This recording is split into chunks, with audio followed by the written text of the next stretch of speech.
Gérard Akindès. Je suis d'origine béninoise. Là, je travaille actuellement au Qatar dans le Supreme Committee for Delivery and Legacy, qui est la structure qui s'occupe de la Coupe du Monde en 2022. Je suis quelque part, un étudiant du sport parce que je continue d'étudier le sport africain. Le sport en Afrique, qu'est-ce qu'on peut en retenir? Le sport en Afrique est la première chose très positive, c'est un sport qui a un potentiel exceptionnel, qui a accompli des choses en dépit de toute difficulté. C'est un sport qui a un potentiel exceptionnel. Mais en même temps, c'est un sport qui a besoin de se structurer, qui a besoin de se redonner une vision et de se enraciner dans la société africaine de manière un peu plus systématique qu'organique. L'organique existe, mais il a besoin d'être réenraciné dans la société et avec les Africains autour.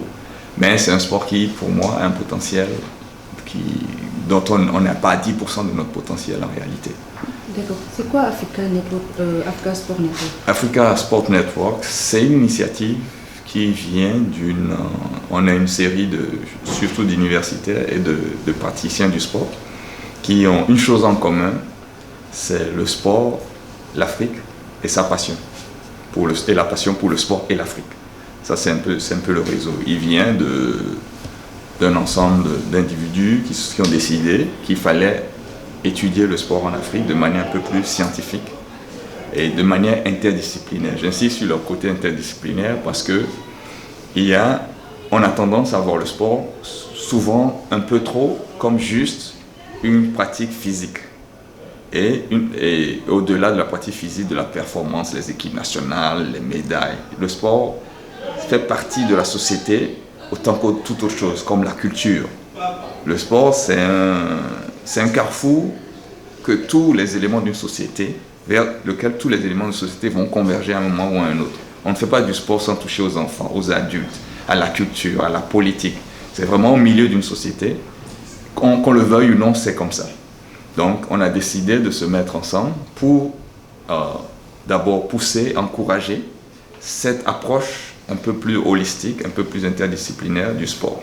Et c'est pour ça qu'on a décidé depuis 2004 de créer le réseau, qui est un réseau international avec des universitaires d'Afrique, d'Europe et des États-Unis.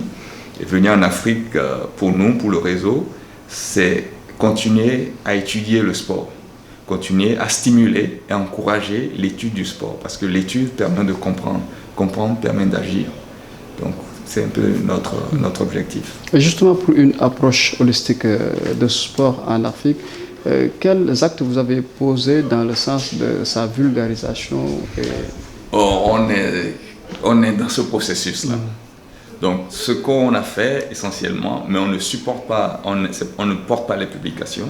Parmi nous, il y a beaucoup d'universitaires qui ont publié pas mal, qui ont publié des livres, des articles, on continue de publier. Et on souhaiterait qu'il y ait beaucoup plus d'Africains qui s'intéressent au sport au-delà juste d'un institut des sports. Je crois que les instituts des sports aussi sont dans une démarche qui devient de plus en plus holistique. À part l'éducation physique, ils veulent étudier le sport dans sa globalité.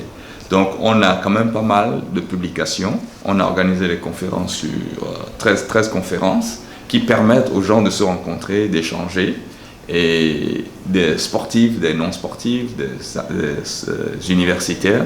Ça, c'est ce qu'on a accompli jusqu'à présent. Et on voudrait que ça continue et que ça s'étende.